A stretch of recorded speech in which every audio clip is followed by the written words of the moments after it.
এই ভিডিওতে আমরা জানবো একটি ত্রিভুজের তিনটি কোণের সমষ্টি 180 ডিগ্রি কিভাবে হয়। দেখো, এখানে একটা ত্রিভুজ, এই ত্রিভুজের তিনটা কোণের মান কত হয়? 180 ডিগ্রি। সেটা কিভাবে হয় সেটা আমরা প্রমাণ করব।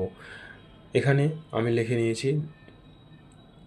তার আগে আমরা জানি যে একটা সরল কোণের মান কত হয়? 180 ডিগ্রি। আশা করছি তোমরা জানো। এখন এখানে দেখো, এই ত্রিভুজের শীর্ষবিন্দুতে যদি এই ভূমির সঙ্গে একটা সমান্তরাল রেখা টানি, তাহলে এই যে ভূমিটা বিসি আর হলো এটা কি সমান্তরাল সরলরেখা।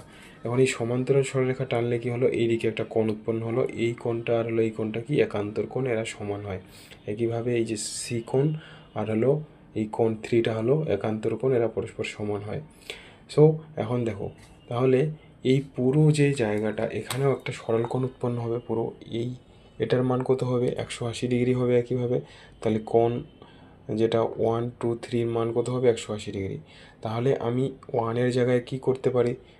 ওয়ানের জায়গায় বি কোণটাকে লিখতে পারি, আর হলো কোণ থ্রির জায়গায় কোণ যে সি এর জায়গায় বা থ্রির জায়গায় কোনটাকে লিখতে পারি? থ্রির জায়গায় সিটাকে লিখতে পারি। আর এই টু তো এটা অলরেডি আমরা জানি যে এটা ওয়ান।